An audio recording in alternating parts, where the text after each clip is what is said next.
장애인 문화복지신문 제284호 제3면 기사입니다. 김명원 경기도의회 의원 제41회 장애인의 날 맞아 모범장애인 5명 표창. 김명원 의원 경기도의회 건설교통위 위원장 은 4월 20일 제41회 장애인의 날을 맞아 장애인의 복지와 권익 향상을 위해 노력해온 4. 한국중증복지장애인협회 부천시 지부 지옥주 지부장을 비롯한 5명의 모범장애인을 2021년 장애인복지 유공자로 경기도의회 장현국 의장 표창 수여를 대행했다. 김명원 의원은 이 자리에서 장애인의 복지와 권익 증진, 장애인이 자립할 수 있는 사회적 경제적 인프라를 만들어 좀 더 행복한 삶을 살 수 있도록 최선의 노력을 다하겠다고 힘주어 말했다. 박관열 경기도의회 의원, 민관협동을 통한 발달장애인 일자리 창출 토론회 개최. 경제노동위원회 박관열 의원이 좌장을 맡은 민관협동을 통한 발달장애인 일자리 창출 토론회가 21일 오전 10시에 경기도의회 대회의실에서 개최됐다. 경기도와 경기도의회가 공동 주최한 2021 경기도 상반기 정책토론 대축제의 일환으로 열린 이날 토론회는 민관협동을 통한 발달장애인 일자리 창출을 토론하기 위해 마련된 자리였다. 이날 토론회에는 경기도 윤종군 정무수석, 경기도의회 건설교통위원회 김명원 위원장이 참석하고 경기도의회 장현국 의장, 경기도의회 더불어민주당 박근철 대표의원이 영상으로 축하 인사를 전했다. 좌장을 맡은 박관열 의원은 오늘 토론회에서 발달장애인들의 노동 참여를 높이기 위한 민관협동 일자리 창출 방안을 모색하고 모범 사례를 공유하는 시간이 되었으면 한다고 말했다. 주제 발표는 가천대학교 박완수 주임 교수가 맡아 진행하였다. 발달장애인의 규모와 이들의 사회참여 및 경제활동 현황에 대한 구체적인 수치를 분석하고 자조 모임 사례를 통한 민관협동 일자리의 창출 가능성을 제시했다.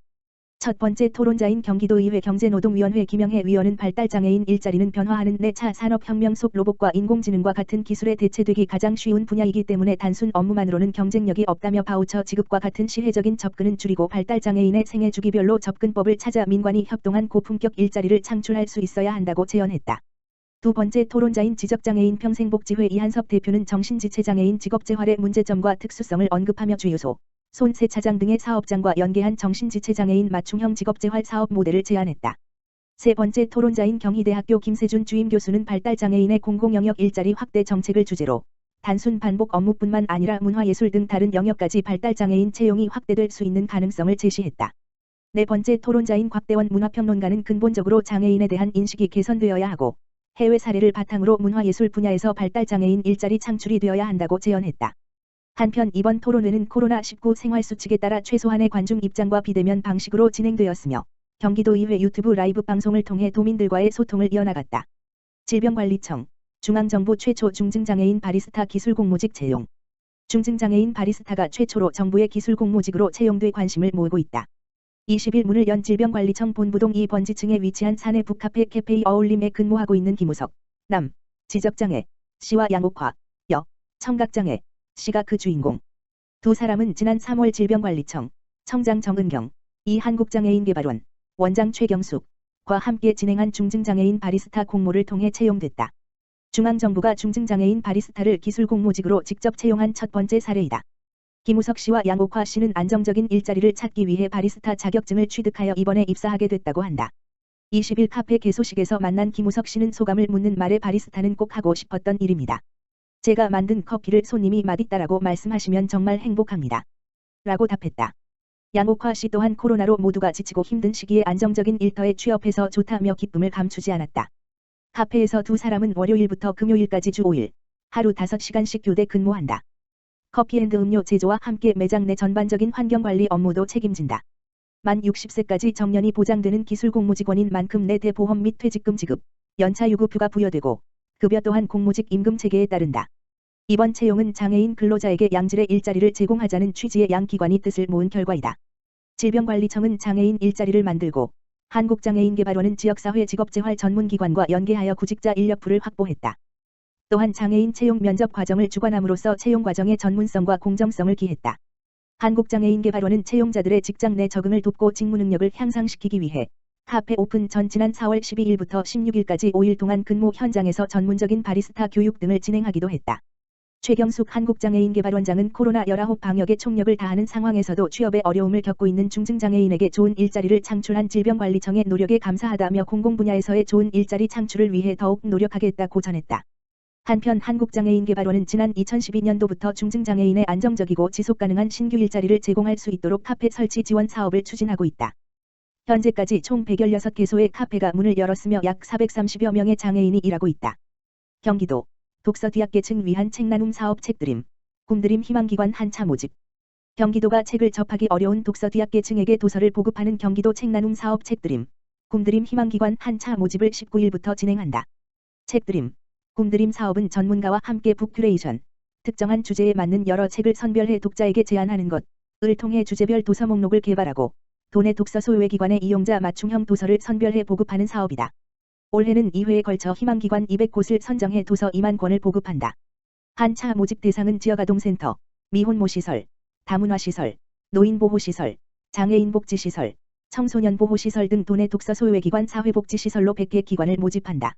선정된 기관에는 6월 중 기관별로 도서 100권을 전달하고 7월에는 독서문화 프로그램을 진행할 예정이다.